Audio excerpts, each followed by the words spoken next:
हम अपने रोज़मर्रा के जीवन में बहुत सी जानकारियाँ और नुस्खे इस्तेमाल करते हैं, पर अक्सर हमें ये पता नहीं होता कि यह जानकारी कितनी पुरानी है।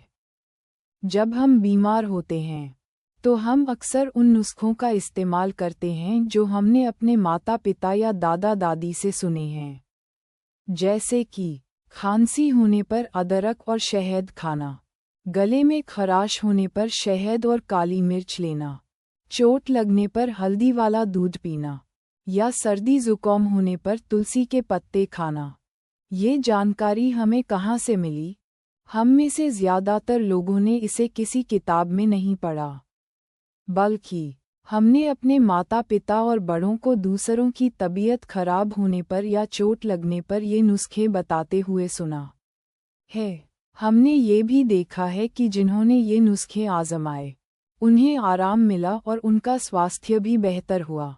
ये नुस्खे एक पीढ़ी से दूसरी पीढ़ी तक पहुंचते रहे हैं।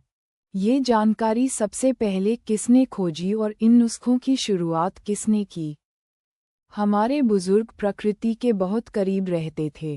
पुराने ज़माने में अंग्रेज़ी या होम्योपैथिक दवाइयाँ नहीं होती थीं, इसलिए वे अक्सर जड़ी बूटियों पर प्रयोग करते थे।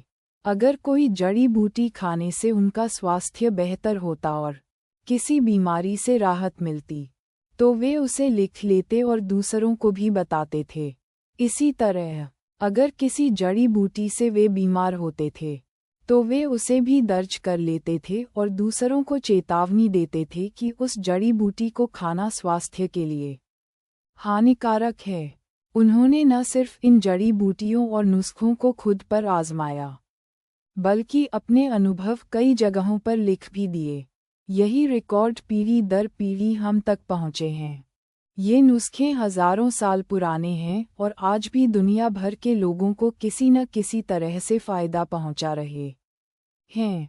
ये सभी नुस्खे आयुर्वेद में दर्ज हैं। आज दूसरे देशों के लोग भारत की इन उपलब्धियों को देखकर हैरान होते हैं।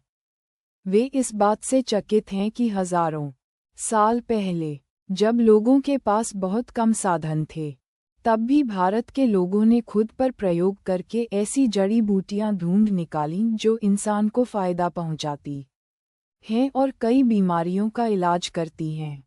हम आज भी इन प्राचीन नुस्खों और जानकारियों का इस्तेमाल कर रहे हैं, और हमारे माता पिता और बुज़ुर्ग हमें ऐसे प्राकृतिक नुस्खे बताते रहते हैं जो हमारे स्वास्थ्य के लिए अच्छे हैं।